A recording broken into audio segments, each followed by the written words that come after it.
Hi, and welcome to another edition of Studio 411. I'm your host, Larry DeSilva.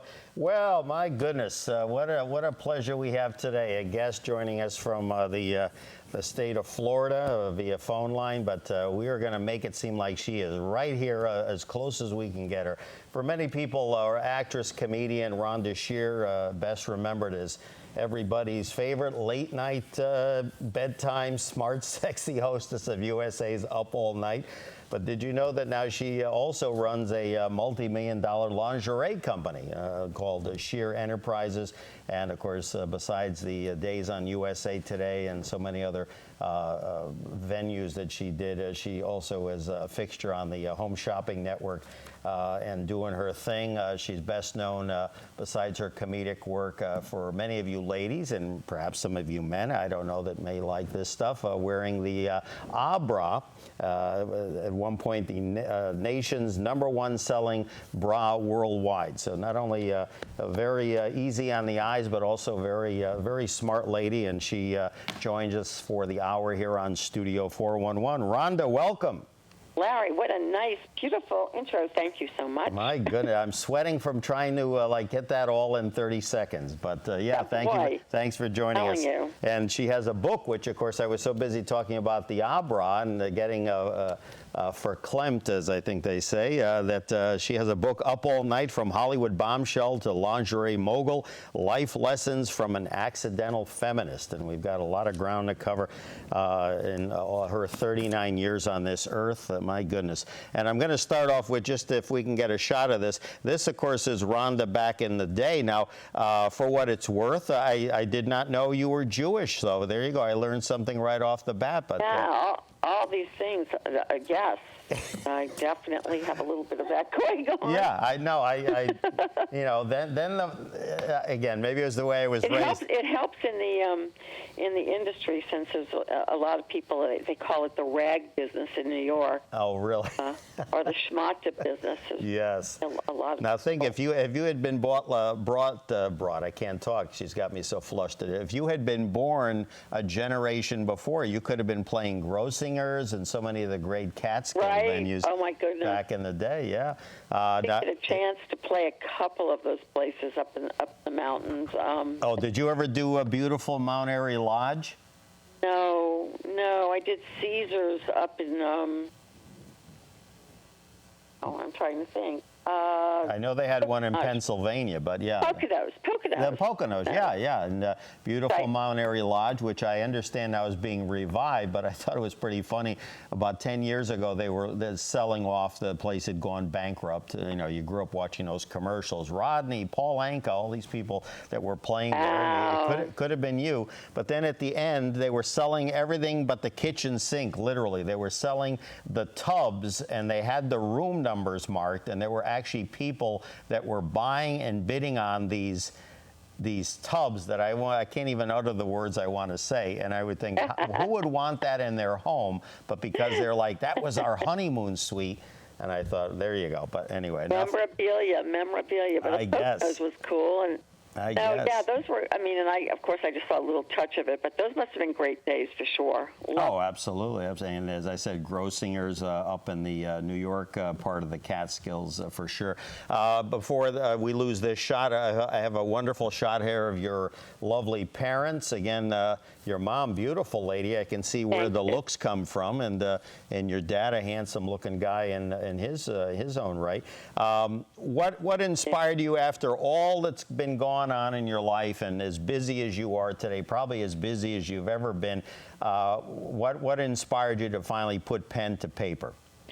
Well, I guess I just felt like I had a story that I wanted to share, and it isn't just, at first it started autobiographical, and then, speaking with my agent and different people, talked about, well, okay, it's good to tell your story, but a lot of people have interesting stories, but if I could put a lot of the entrepreneurship in there and then give some tips and things that happened along the way, along what was going through my mind in some of these moments while posing for Playboy, etc., what was like kind of the bubble over my head moment, that it would make it more interesting. So that's what I did. I put in a lot of, like Shear-isms, things that I went through, and tips at the end of each chapter for anybody who might want to to try being an entrepreneur, or maybe they have an idea that they want to sell, or what have you. So it's a bit of a combination. And right now, there's some interest from a couple of movie studios on making it into a movie, or if not a movie, a series. You know, they have these limited series now on like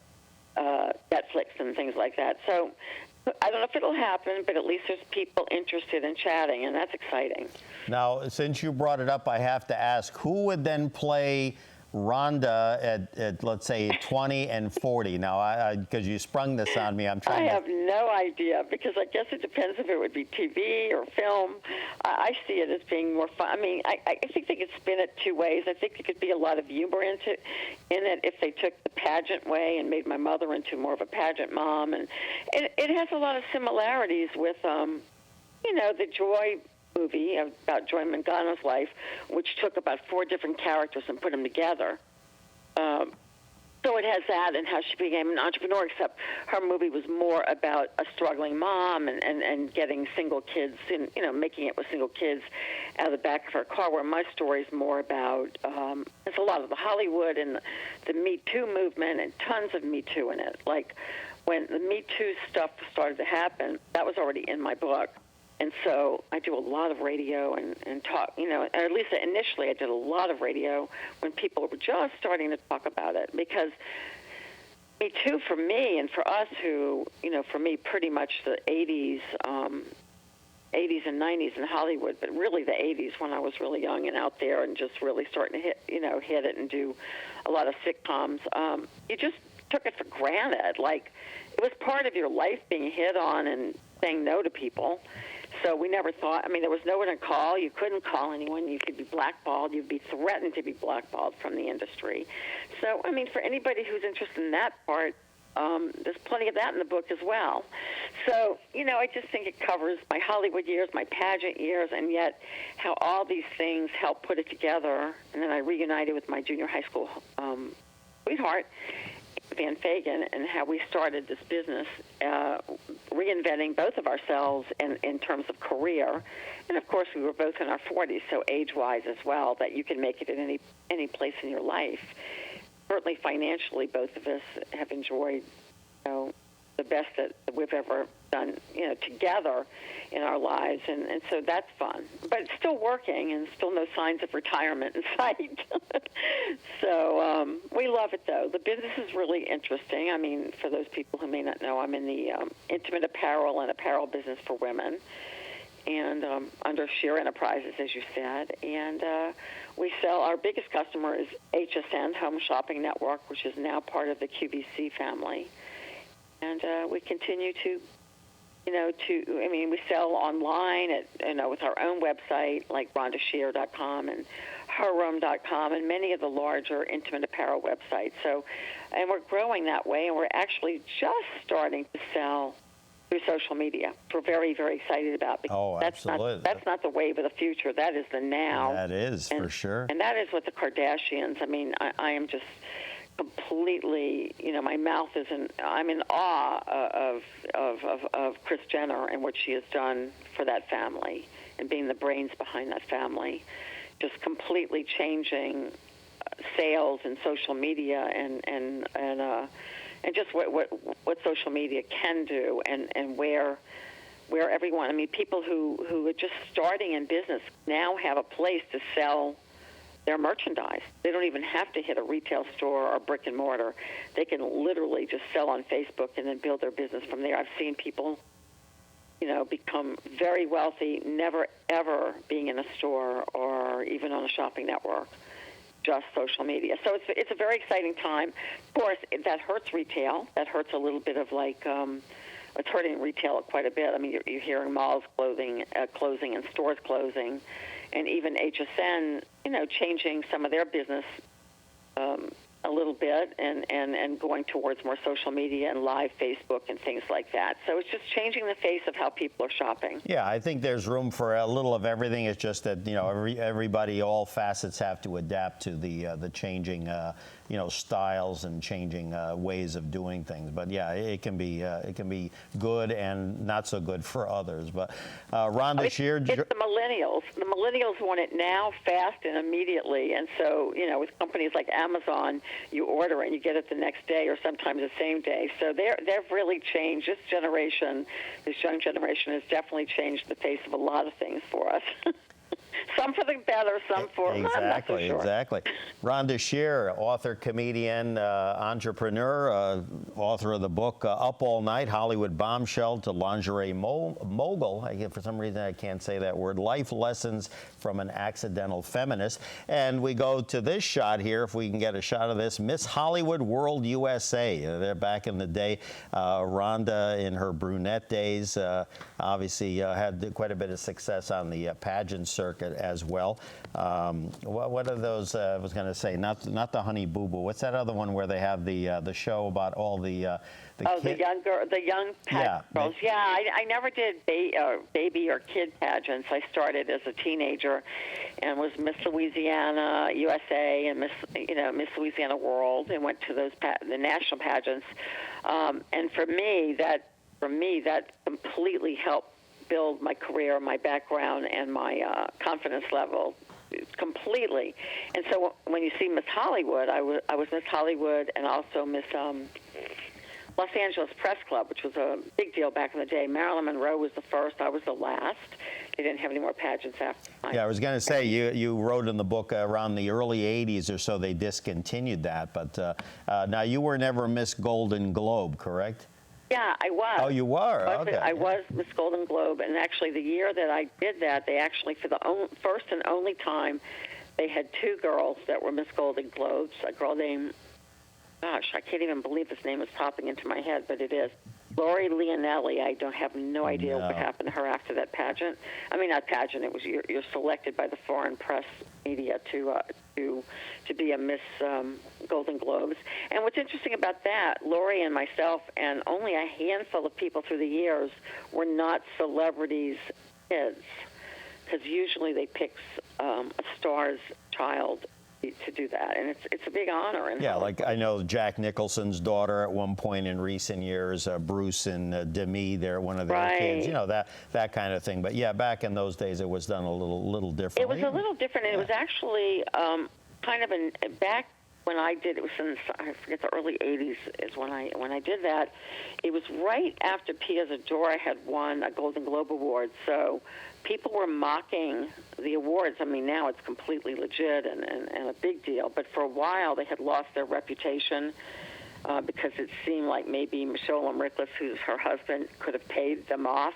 No one ever proved that, but she won Best Actress for the film Butterfly. Yes, yeah, I recall that. There was controversy at that time. So I was the following year after that controversy. So it wasn't at the highest point of their years, but certainly an honor, and people go, wow, because there's so few people, again, that weren't stars' kids. And, now, among the many people in the book you talk about and that you actually dedicated the book to was your mom. Tell me a little bit about your mom and what she meant to you growing up. Oh, gosh, my mother was just my idol. I mean, to me, she was everything. She was beautiful. She was strong. She was the daughter of my grandmother was not on purpose, but she was a single mother of 5 who ran a automotive parts business out of Louisiana, New Orleans, that became very successful. And she was single because her husband passed at 32 on an operating table back in those days. So she had to raise 5 kids and ran a business they had started together. And she did it really successfully, and it became, it's kind of historic. She was like one of the first women in business and the first automotive parts companies in down south, and then my uncles went on to make it really large, and then my father went into a similar business on his own years later. But anyway, my mom was just very strong because she was the youngest of 5 kids, kind of had to bring herself up, and was always just behind me and I think overly nurturing because of her own background, just of her mother being so busy being a single parent and a working single parent, was protective. But for me, it was great, and I was like the end of the line. I was the baby, so she and my father gave me a lot of attention and followed me on my escapades to Hollywood and really rooted for me and was a pageant mother, but not a pageant mother like an obnoxious one like sometimes they're depicted on TV. She just wanted me to do, to be a good sport, and if I didn't want to do it, great. If I did want to do it, even better. So, oh my gosh, yeah, she was just, my best friend. So she totally, it would be fun for her. It would be a fun role for an actress to play my mother, for sure. There you go. Now we have to think about who's playing you and who's playing Mom. So that's your homework assignment for tonight. Well, I won't have to worry about it. I guess whoever buys it, if they buy it, will have to worry about that. And I would be just honored no matter what. So, Joy Mangano was a friend of mine, and how cool to have, what's her name? Lawrence. Play her. I can't think of her first name, but and just what an honor to have anybody play you. Sure. I mean, I don't know if it'll ever happen. So right now, at least having people just talk to me about it is an exciting phase of my life. Rhonda Shear joining us here for the hour on Studio 411, and off to my left, you're right on screen. There's a member of the Aztecs cheerleading squad. There's a young Rhonda, and it's amazing. I doesn't matter to me. I just was caught off guard by it because you mentioned that you thought sometimes your height was a little bit of a factor in terms of your success. You're 5'4", but again, I always thought of you as being taller. I guess it was just the heels or whatever it was you were wearing. It was my personality. There you go, personality. There you go. Speaking of personalities and also height, which now leads me into this segue, a quote from her buddy Gilbert Gottfried, a comedian and host of Gilbert Gottfried's amazing Colossal podcast. Quote, Rhonda's book is like her cleavage. It's deep, full of surprises, and I want to bury my face in it all night long. Here we go. All right, we still on the air? There you go. I think we are. Yes, thank you. That's what happens when I don't pre-read these quotes ahead of time. But anyway, no, that's fine. Gilbert, now standing next to Gilbert, you would look about 6 feet tall. So there you go. That's probably there what you it go. was. And then he turned out to be so kind of normal in his in himself. Oh, my he ended goodness. up marrying a lovely woman, has 2 great kids. Whoever knew or thought? The former Aflac duck. There you go. Yes. Yes, a very wealthy duck. Yes, all yes. of other stuff. Born in New Orleans, Louisiana. Again, I always tell this story when I can. I had one opportunity several years ago. I went to a wedding. As the plane was landing, I turned to my wife and said, "What is this? It's like more water than there is land." And of course, we all know what happened with her,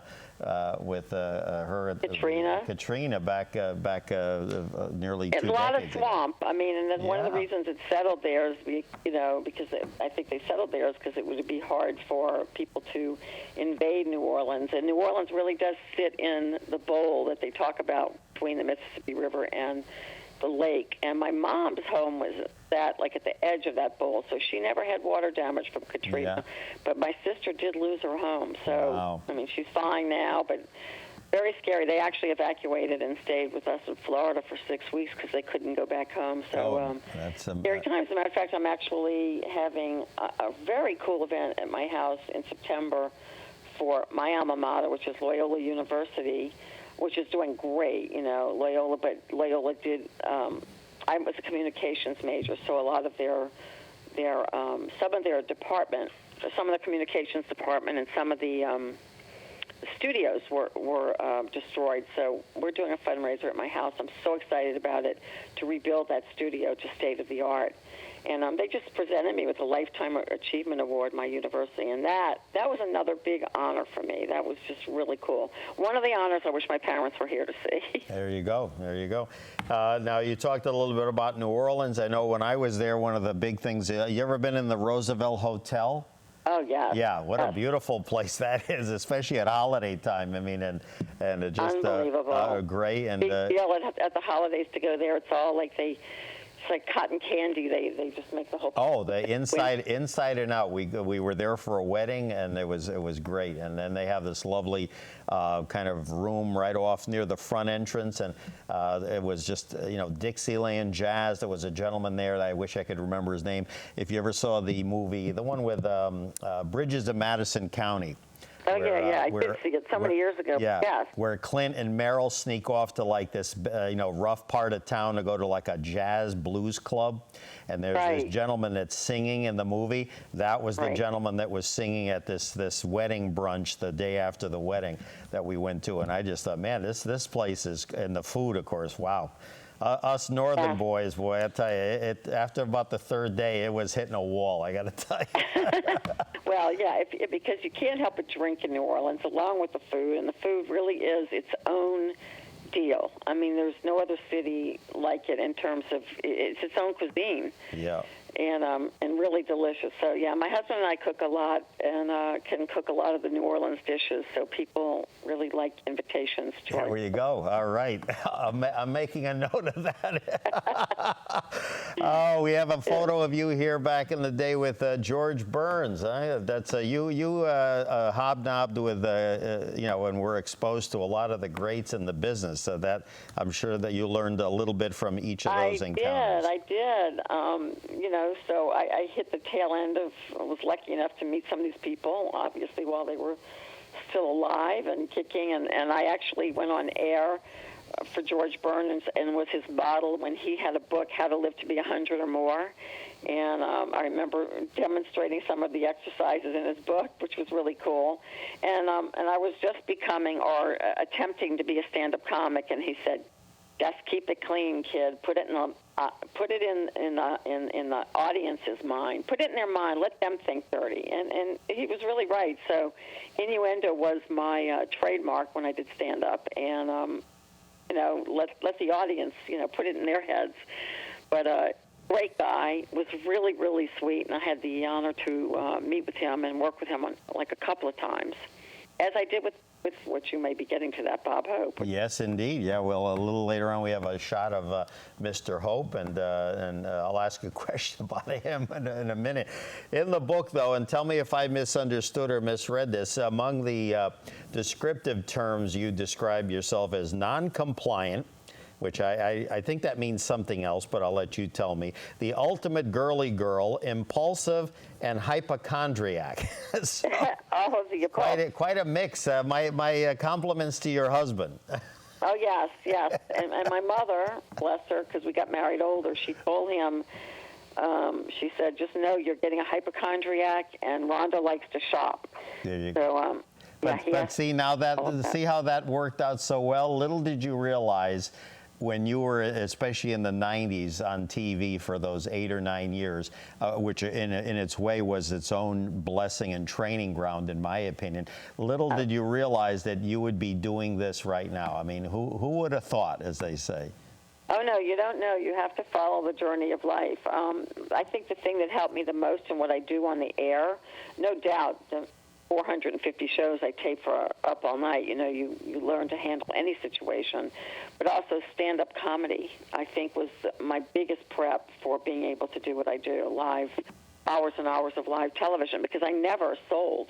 I never had a sales job in my life, and even though it runs in my family, my dad was great in sales, my brother was great in sales, I think it might be in my blood, but I never personally worked at a store or anything. So I think subconsciously in your blood, and then your confidence, which probably they had. The entire time you're an actress or a performer, especially a comic, you're selling yourself. You're selling your jokes. You're selling yourself on stage. So it was kind of natural for me. And I know I never dreamed that I would be selling undergarments on air and creating them. I design everything, at least my design team and myself, we design everything and manufacture everything. So nothing is purchased off of another line and then sold. So when people are getting, completely unique designs that we do for all women from small to 3X. So we cater to all size ranges.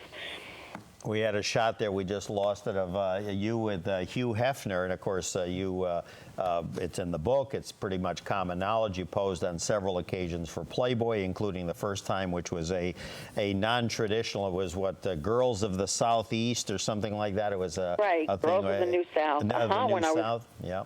very young, Yeah. like 21. And you kept your clothes on for most of that one, anyway. Yeah, it was a completely clothed picture. That got me in enough trouble, like in a big Scarlett O'Hara gown.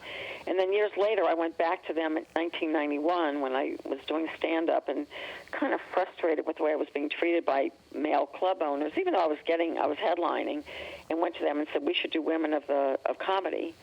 And they did. My idea, they did a layout. And then at the same time, I got up all night, and then they came back to me a year later when the show just kind of took off and said, would you do a celebrity pictorial for us? So in all of my days, and I talk about this, and I've been talking about this with the two studios I'm talking to, that in all my days, I never had any problem at Playboy, the Playboy Mansion, Hugh Hefner. There was never a Me Too moment involved in any of that. I mean, he was a complete gentleman. Working with Playboy was wonderful. Any of those, all those Me Too moments in my life came from not Playboy, outside. So Sure. Very interesting. I was going to say she's part psychic too, because she's answering questions and people before I even. It's amazing. We had to take this act out on the road, I got to tell you. Rhonda Shear up all night, joining us here for the hour on Studio 411. Publisher Mascot Books, mascotbooks.com, and also for more information, RhondaShear.com. Gentleman that probably 99% of the people in the Northeast wouldn't know. I've actually stumbled on him, I think, through YouTube and different things, and I was saddened to hear that he had passed, and he was in your book. A gentleman, didn't know you knew him, Skip E. Lowe. He was kind of a, an interesting, like maybe me in 40 years, like a talk show host, a guy that the camera shots were like right in people's faces, but what I admired about him was he got people in his 20, 25 years or more of doing talk shows, that he would get people that like no one else could get. Absolutely. He was amazing. He got major stars, and he did have his own camera technique, and they're doing a documentary on him right now. As a matter of fact, I was part of it out of L.A. Oh, really? You're going to have to let me know on that, because that's phenomenal. When I saw... They really should, because he really interviewed major stars, because he was friendly with everyone. And he loved it, and he helped young people, as myself, when I was just starting out, and gave us, he ran these showcases of young actors and performers and singers and dancers and whatever your talent was, stand up and would give you stage time. And he, little hotels and little ballrooms, he would, I have to sneeze. Excuse me, I had to sneeze on that. My mother always said when you sneeze on something, that means it's true. But anyway, talking about Skippy, he was beloved to me and to so many of us, and to so many of my personal friends, and to so many young, especially comics, who could not find stage time, improv and which became my clubs later on. But when I was young, to get on the improv or the comedy club stage, it was really hard. I mean, you had to really work yourself up. So you had to train for that, and Skippy would give you that time. He was like a West Coast as far as... I'm glad they're honoring him now, and I hope that... I'm sure he knew he was loved. He was truly beloved. He was like a West Coast, slightly different, but in terms of his TV thing that he did, he was like the West Coast Joe Franklin. I don't know if you knew Joe Franklin here in the East. That was for years on radio and TV, and it was a guy that he'd have Bing Crosby, and then he'd have like David Steinberg, right after him. He'd have and this was before any of this. Yes. Reality or anything. Exactly. It's actually when talk shows were talk shows, because they were really intimate shows, and he would really get into things where, today no one has the attention span to listen. I mean, television has changed greatly, and long interviews you don't hear. I mean, I I'm really, I guess I am definitely an old timer now in my early 60s, but I mean, I still love Johnny Carson and get ahead of. Oh, and isn't it great that now you can watch those and you can see them? And actually, leading into your comment on Johnny, there's an old shot that I dug up of, let's see, from right to left, Don Rickles, Don Adams, Rhonda, all 5 feet 4, I beg your pardon. Right. And then you brought up the Carson reference, Carol Wayne, standing next to you. Yeah, I got to work with Carol in a show with Don. Well, we looked right there. Yeah. You're probably looking at She Good was Cop Bananas, which was a really cool show. It was like a throwback to vaudeville, and Carol, who passed away so young and ridiculous. She was the Carson's matinee lady, my goodness. Yes. She was funny, and she was smart, and she was not the dumb blonde that she portrayed at all, as most girls aren't that play that part.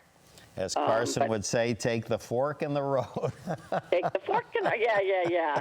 Take the Schlosinger. I forget the name of that street. Yeah, the Slosson Turnpike. Yeah, he really perfected that once he went out to California. I don't know that he did that back in New York, but yeah, those are great, and it's great to be able to see. He was just great, and I got to work with him on a Mighty Carson Art Players, and where I played Scarlett O'Hara, and he played Rhett Butler, and that was super cool too. Now, what were your influences? Because, again, you're so broad-based, but we'll stick with the comedy. Who, because, again, you are unlike many of the comedians of the 50s, 60s, and even into the 70s. Who were people from a comedy standpoint, female-wise, that you admired? I would think Joan Rivers would be in there somewhere. Joan Rivers. Yeah, I loved her. She actually used me on many of her talk shows. One of her producers, who was just a young little nothing, I mean, I shouldn't say nothing, but he was just starting. He was young in terms of being young, like literally like 21, 20, out of college, who has become a major mogul, who's now president of Unscripted at MGM. He called me in. He was just had this eye for talent, and sorry, there goes the dog. There you go. No, that's all right. We had one actually hog the screen. It was quite comical. So you've got a long way to beat that. All right, Chicky, calm down. It's Chicky. I have 6 of them. Oh, my goodness. Once they get going. So no wonder she's so happy to talk to us. She told me off air she has a house full of step-grandkids. She has a house full of pets. The husband, I assume he's there taking care of him. It's no wonder she can't get a moment's peace. Well, you know what I was really hoping for? They had promised or threatened. They were going to go to the aquarium today. We've had bad weather. They live in Louisiana. Oh, there you go. My stepdaughter. So they were going. We've been entertaining them every day, and we're exhausted because they have 3 kids from. She's my stepdaughter, but they're all obviously my grandchildren. Oh, sure, absolutely. The kids from 10 to 5, and then with her, this is her new husband, who we adore. We didn't like the first one. We love the second one. Anyway, she's got twins, 1 year old, and they're crawling everywhere. So you want to be exhausted. There you go. And then Home Shopping Network will be calling as soon as we're done, and she'll be like, I'm exhausted. I'm on the air for them tomorrow night. Oh, there you go. And speaking of on the air, we have that image I told you of Bob Hope. Tell me about Bob. Quite the ladies' man, I hear, in books that are coming out. Yes, he's definitely. Oh, wow. Did you hear that? There's a book that's either coming out or that's come out that, again, as you experienced the tail end of that old Hollywood. Right. Again, they used to always say Bob used to take a lot of... Yeah, he was a bad boy. He was. I mean, I have to say that I did not have that issue with him at all, but there was a girl that reigned as Miss Louisiana World a year before I won the pageant. And he literally, I mean, she was a different girl than me, but he literally kept her in an apartment for many years. Wow. A girl named Terry Richard, and in Hollywood. And I knew her. I didn't know her. She wasn't a friend, but it was common knowledge. But she was never named as one of his mistresses. But he had a few that he literally had hither, thither. Also, indeed. They were here and there and everywhere. Yeah. A lot of those guys. Rhonda Shear. He was no question about his abilities, whatever. I mean, when you think about some of the things that he did, but there was a recent PBS documentary on him. And of course, you know, it happens with everybody. It'll happen with you, me to a much lesser extent. But, you know, hope is like by the millennials is almost forgotten. And that's kind of a shame. You know? Oh, sure. They don't even know who Madonna is. Are you kidding? Yeah. They're certainly not going to know Bob Hope. Yeah. Here's a guy that certainly, I think, ranks up there in terms of his ingenuity. There's a shot of you, quite limber you were when you worked with this gentleman, the late Chuck Barris. Chuck, of course, you know, legendary producer, host, created the dating game, Newlywed Game. Now, did you ever do the Newlywed Game? Or dating game, I beg your pardon. Dating game. I did the dating game several times. I did the Gong Show. I did the $1.98 Beauty Show. Now, were you a contestant, or were you with the... He was always a gentleman, and he was great. And he was really lovely to me and really helped me in my early days of my career. So I have nothing but great... He was a genius. He was, yeah. Were you, on dating game, were you the picker or the one behind the curtain? I was the one behind the curtain 2 different times on there. Yeah. So I guess that was a harder person to be. I always wanted to be the picker. The person that was the behind the screens had to, I guess, have a little bit, you know, had to be able to answer. Kind of funny, but I was picked. There you go. I was selected, but I never went on the date. Thank goodness. I know. I've heard turned out to be really weirdos. I've heard some stories about some of those dates that didn't come to fruition. So yeah, it was. You know, they of course had to make it seem like everything was perfect, but I don't know. I don't think too many marriages came of that show. But anyway, one thing I wanted to mention, something that Rhonda says in the book about the book, Up All Night. The book is about tapping your potential and using it to realize every one of your dreams, and she is very proud to have lived loud and large and fearlessly, and that's something that she inspires all of you to do as well. So I can attest to that, having read the book. A story that you talk about in the book, so we'll bring it up. The governor of Louisiana, I guess this would be your Me Too moment. I guess he decided that. For a minute, I thought he was running for office in Alabama, and I can't think of that. Oh, my God. Governor Edwards is notorious. He even had a reality show not so many years ago, and he's up in his 90s. And he's like he's on his other marriage with a young wife and kids. He was bad. He was just, I mean, it wasn't just me. I mean, I could probably go through the list of my friends that he pursued, except that with me, he was really funny. Like, because I said no, I guess, it made it more of a challenge. So this went on for years. I mean, he would send me flowers, and he would call me under assumed names, and he would try to meet me wherever I was in a state patrol car. Wow. And he was devastatingly handsome. I mean, he was really I mean, of course, I met him. This is really funny. This is going to sound really weird, but I met him at my junior-senior prom in high school. But how I met him, he wasn't attending the prom. It was at the Rivergate, which is now the famous Harrah's Casino. But at the time, it was, a convention center. So I guess he was down the hall at some political event, and I went out, with my boyfriend who smoked at the time. He was taking a smoke break from the party, and the governor was standing in the hall, and he sent one of his, I call him henchmen, one of his bodyguards, to the governor would like to meet you, kind of thing. And so I went over to meet him because I thought, well, that's cool. You're 16 years old. I mean, the governor of the state. Yeah, that's cool. So took a picture with me, and then he asked me for my phone number, and I was 16. Nice. But what would you say, and again, having grown up in probably the deepest part of the South that you can go, and I hearken back to 2017. Again, I don't remember the gentleman's name, but it doesn't matter at this point.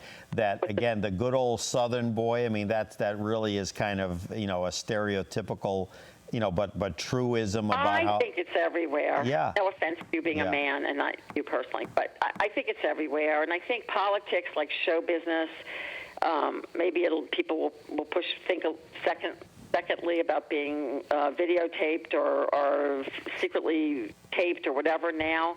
But back then, and politics is as powerful as show business. And just on the other side of Me Too, there was as many women willing to throw themselves at the governor or some of these celebs like Bob Hope for the perks. I wasn't one of those. I never thank gosh, I never had a bad moment where I was in a couple of situations that were a little scary, but nothing that I ended up being scathed in. So, you just have to be careful. I mean, you have to be really careful as a woman in any of these. I mean, these things happen, and I think that they'll continue to happen. I think that with what's going on with the whole Harvey Weinstein situation, I think that people are a little bit more afraid to do that they will end up like Harvey and end up not only perhaps in jail, but and you have everything. You have the Cosby, and you have the Polanski. I mean, there's so many ways. There's so many. I mean, and it's power. Yeah. I mean, it's simply it's the turn on of power that they use it.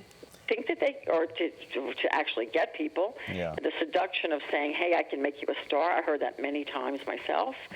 And or the seduction of, "Hey, Washington D.C., I can make you the Queen of Washington." That's powerful stuff too. Sure. So no, I meant more in the all of this happen. I meant more in the context of the selection of younger young ladies, not so much the full adult on adult. I meant this the thing where that seems to be more prevalent, or the stories that have come out over the last few years. Where there was a lot with these underage girls too. Yeah. When I won Miss Jefferson Parish, which was a pageant that led to the Miss Louisiana pageant, and he was lovely. I mean, he was lovely, sweet, nice. And I was 17. I hadn't even turned 18. I was getting ready to turn 18. But a city councilman was really, he wasn't hitting on me to go in a sexual way, but he wanted to date me. And, so these things, if your parents said okay, I guess it was okay. I mean, I did not date him. Yeah. I mean, when I turned a little bit older, we did have a couple of dinner dates, and he was a gentleman. But I'm just saying that I don't think this is an unusual situation, and maybe it is more prevalent down south. I'm not sure. That it happens everywhere. Yeah. Especially when you're a woman. I mean, like at that age of 16, I looked much older, and I was a bit more mature than a lot of girls at that age. So, it just by 16, I had been in pageants. I had, traveled to national pageants. I had done a lot. I spoke in front of audiences. So, maybe they thought I was older or more mature. I have no idea. But thank goodness I had a mom that was very protective, and so all was well. And speaking of her mature years, we've got some shots here. These are from when she was on USA's Up All Night. So obviously there was, kind of reminds me of the old Hee Haw show where I'm sure the fashion consultants were fitting you in everything they could to convey a certain look. So, but. Well, I mean, it was kind of funny because I guess I always had the entrepreneurship in me. When I first got the show, they wanted it to be sexy and over the top. So I went and worked with, found some designers out of L.A. and worked with them by the show with sexy clothes. So they did. So I got to wear, I did this on my own. USA Network didn't do it for me. And so I pretty much created wardrobe when there was absolutely nothing in the budget for wardrobe. I was going to say, minimal budget. And the thing is to where, again, you maybe knowingly, unknowingly, again, of that time, the shorter skirts. It was my beginnings. Yeah, the shorter skirts, the heels, and then the big bouffant hair. So that, of course, it kind of elongates you and then makes you look, taller than perhaps people realize. Well, it was also branding. Yeah. To key to success, entrepreneurship is branding your name, your company, your whatever it is you're selling, and the Abra, which became my big sell. And so you have to. So even though I didn't know what I was doing, I was branding the character, which is it became a two-edged sword for me because I branded and used my own name instead of Elvira, who was Sandra Peterson was her real name. Yeah, we had a shot of her sans makeup with you back in the day. Very lovely, even today. Lovely. I worked Sandra with her Peterson back in the Happy Days, but she was. When I say she was smart enough, she created the brand Elvira. I wanted my own name out there, so I used my name Rhonda.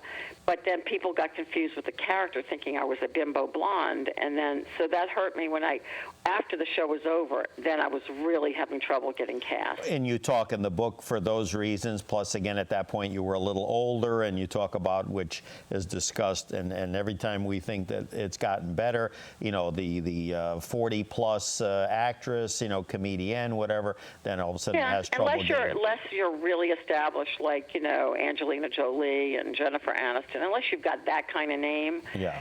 I still think that, I mean, there's more opportunity for women. From afar, I'm not out there anymore, but, seeing Jane Fonda and Lily Tomlin and seeing some of these women do some of the roles they're doing, I think it's really, really cool. So I think it's opened a little bit more for the older actress, but at the end of the day, the starring roles are still going. Oh, sure. I mean, unless it's and I say quirky, but in a lovingly way. In 2018, the movie The Book Club, which was great. You had Mary Steenburgen, Diane Keaton, Jane Fonda, Candice Bergen. I mean, this is all powerhouse people. Right, but again, and powerhouse actresses. Oh yeah, and it's great. But I mean, let's face it. As I've reached a certain age, you don't have the energy level. I mean, I look at those women who did Golden Girls, and I think, wow. Of course, I mean, it's only so many episodes, but to do 22 weeks of shows and to memorize it and be there, it takes a lot of energy. So I commend older actresses for working, and even when I look at Jane Fonda and Lily Tomlin, I think they're in good shape to do that. It takes a lot to do it. I mean, I know, I go on air on HSN, and I'll do a 24-hour period. I'm not on for 24 hours, but I'm up for 24, and I'm on about 10 hours within a 24-hour period. And when I come back, I'm exhausted. So I commend anybody who's a little bit older working in front of the camera for doing it, now, wanting to do it. We've got a shot of Rhonda in her more athletic days here with fellow blonde mate there, Pamela Anderson. You guys were at some softball event, but yes, certainly a nice pair of bookends we've got over here. So yeah. Yeah, she's an interesting lady and seems to be quite intelligent. I don't know Pamela other than the few times I've worked with her in those kind of situations, but I've heard nothing but really nice things about her, and I like that she's an advocate for animals. That's cool. I'm not a vegan, though, so I do eat meat. But other than that, I think she's done some cool things. She's an interesting lady. Rhonda Shear joining us for the remaining moments here on Studio 411. The book Up All Night, Hollywood Bombshell to Lingerie Mogul, Life Lessons from an Accidental Feminist. We've got a shot here of you and the infamous Kato Kaelin. He was for a time a friend of yours, correct? Yeah, not only I knew him before the murder. I knew him during that. He was on Up All Night. I felt really sorry for him because he was just in the wrong place at the wrong time and got a lot of things blamed on him. And then I actually created a line of loungewear that still exists called Blackerwear, and for him. So. It never really took off the way we wanted it to, but we still own the label, and he's not really involved anymore. But it was really cute, and I really wanted him for it to work out for him. But he's doing really well right now. He's hosting all the Comic-Cons, and that's his thing. He's a really good host. He's great with kids. He's clean cut, in spite of what people may think. He's really bright. He's really smart, and I'm definitely a big Kato fan, and people like Bill Maher and people like that are really his friends. They really know the other side of Kato. There you go. I remember you also from, I want to say this was late 80s, early 90s, couple of things, and before I forget. One, I didn't realize it was you. Why, I don't know, but you were the adult Kimmy Gibbler on Full House. And that's amazing. And then in your book, I learned that you were dating the creator then and now, Jeff Franklin, I guess, for a time. Yes. And that was cool. Certainly there was no Me Too movement there because I definitely didn't go on to get another part. Yeah, but you, so in other words, when it broke up, then you were basically... No, I mean, Jeff is a friend. He actually used me, it's really funny, he used me in a pilot before he's now a mega mogul one time over again. He was already a mogul from Full House, but he did a pilot about 8 years ago that did not end up selling, but he put me in that, and it was shot in the Keys in Florida. So I had a small part. I was George Hamilton's cougar girlfriend in it. I mean, because he liked young girls, so I was the older girl he was dating in this pilot. But Jeff is great, and I have a friend who's a makeup artist on the show, and I'm really happy for their newfound success. I think it's great. It was a good show to begin with. And what's so interesting, I did play the adult Kimmy Gibbler on the original show. Yeah. That was fun. Yeah, and walk around this 8-year-old girl all day long to get her character. And I couldn't help but the reaction from from the three males on the show, who everyone knows who they are. All of a sudden, of course, they were dressed to be old men, but the vocal reaction I thought was quite classic. And I thought to myself, here it is now. We're many years later, and of course the real Kimmy Gibbler, I can't even say it, right. is now in her 40s, and all of a sudden, and there we go. I just thought I know it's pretty wild. It really is. Now it really is. But make nice again, with. I'm really happy for the success. Oh yeah. So it'd be really fun if somebody would pick up the Up All Night show and turn it into something similar. Well, but now would you do a show like that again with a slightly different take, or no? I was meeting Up All Night the book. Oh no, I meant the show. I mean, would you? Up All Night? No, I don't have. It's really funny. I guess a lot of people. I have friends that are stand-up comics that we started together, and they're still out on the road.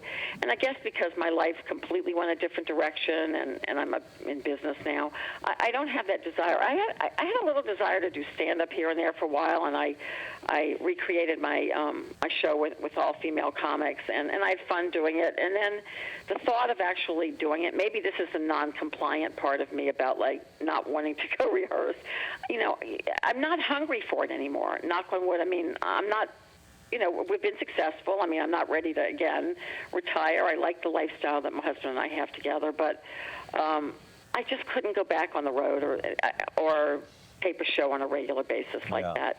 What's funny is that there's a local morning show here that just lost their host, and I've been talking to them about filling in as their morning host. It's morning TV, and I may do it a little bit, but again, I could never see doing it every morning. Right. We've got lazy to get up that early if I don't have to. Absolutely. We've got a shot of you and your husband Van. Of course, today we had a shot earlier of you guys back when you were childhood sweethearts, and. Of course, in the book, there's a great story of how you guys reconnected or whatever, and I mean, you dated some pretty good people, both in terms of prestige and looks and talent and et cetera. But then it all comes back to the first one, sweetheart. And a lot of times I should have dated a lot more people, but I was so afraid. My mother had me so terrified that everyone was going to rape and kill me that I actually just kind of. Powered a little bit from people when they would ask me out. So who knows? My career may have been different if I had even more contacts. Life is meant to be the way it is, and so I end up with my first sweetheart from New Orleans. We start this business, and I wouldn't trade it for anything, and nor would I want to go back in the show business. I wouldn't have said this 5 years ago. Yeah, exactly. 5 years ago, I might have felt differently, but maybe I'm at a certain age and a certain contentment where I really like my life now. I love being on the water in Florida. I could do, I just love it. I love it. I get to do television still. I'm on air a lot. I have fun working with my customers. It's really great to have women call in and say that my line works for them and that they enjoy wearing my product, and it helps them feel better about themselves. So it's perfect. A lot of people want to recapture their youth, and I had such a great time in my youth. I wouldn't want to recapture it. I'm glad I did it, and I wouldn't want to go through it again. I like where I am now. But you were saying before, in the remaining moments we have, is that you, for a couple of different stints, dated a couple of comedians that were kind of almost like, maybe because of what your mom instilled in you, kind of like buffers. In other words, I'm with somebody, they amuse me, they keep me entertained, but then this way, if someone asks me, oh, I'm seeing so and so, what I'm saying? I did use two boyfriends who were lovely, both of them, and I'm friendly with both of them today, one more than the other. My original boyfriend started out, we talk quite frequently, and he and his wife, and I did use them as buffers, and I did pick really nice, kind of the nerdier guys. Yeah. So I guess that's, and my husband, he's cool, but he's a nerd too, so I kind of like that. He's a businessman. He keeps me in, it's just really interesting. I'm gonna add one thing to that list that was earlier in the book, opinionated, Rhonda. Right. I am. But lovingly so. I'm putting in parentheses. But I'm very open-minded, and I'm very happy to see everybody follow their dreams, and I don't get in anyone's way. And I love giving advice when people want it, but I don't ever, I'm not going to sit on someone, even in my family, and say, oh, this is what you should do. maybe to my niece. My niece who's 10 years younger than me. She's the one I still pick on the most. She's like my little sister. Age is just a number is a quote that I see here that if it wasn't attributed to you, I get the feeling that you Oh, it is. you It believe really you. is. It is. I mean, my husband and I have a blast, and there's people our age, and we kid about them, and we would go, "Oh my God, they're so old," meaning that they just, they just don't want to do anything. And then there's times that we go, "Man, we're so old, we don't feel like doing that." So we use it both ways. But I think we both like to dress fun. I enjoy dressing, and I mean youthful like a teenager, but like I did during my up all night years. But I enjoy fashion. I love it because I'm in it. So I love creating outfits that are youthful for all women that are my age and all shapes and sizes. So that part of the industry, I love fashion, and I do love shopping, and I think I was meant to do that more than anything. There was a thing in the book that you actually, and it shows how sharp you are, is that you actually recalled or drew upon your mom and maybe perhaps other female influences from when you were growing up to then once you started designing some of your own line, your own clothing, intimates, that then you kind of like created maybe a little bit of a retro look as well. Yes, my mother loved Betty Grable, and my mother loved the pinup, which was her era, of course, and Marilyn Monroe, all those women. My mother was a bit of a glamour girl, so one of my first finds, which is still, I mean, it's 16 years later, almost 17 years later, and this design still is one of my best-selling designs, and it has, we call it the pinup bra and panty, and it has that old Hollywood look. It's very vintage-looking, and my young girls love it, and my older ladies love it, and everyone loves it. So it's definitely was inspired by my mom, and that's cool. I mean, she's so much part of my life. People, and I miss my mother, of course, as people do with our parents. But there's no doubt my mother was such a strong lady. I can still hear her in my head every day. So I know what she's thinking. I know what she would say. And if it's something that I go, oh, she would not like that. There you go. I'm hearing your mother now. She's telling it's time to go. So I'm going to take Rhonda Shear joining us, actress, comedian, fashion designer, mogul. My goodness, accidental feminist. Up All Night, the book, published by Mascot Books, mascotbooks.com. For more information on Rhonda, rhondashear.com. Rhonda, we've only scratched the surface. We hope that you will come back and regale us. I really, really enjoyed being on. I would love to get a copy, hopefully. Oh, absolutely. We will make sure we take care of all our fashion designers here. So okay, good. Fashion designers / actresses / absolutely. You hang in there with us for a minute. On my social media. Thank you so much. Absolutely. I'll talk to you again. Yeah, hang on the line there for a second, and we thank you for joining us for the hour on Studio 411. Larry DeSilva's my name, and we look forward to seeing you again next time. Take care.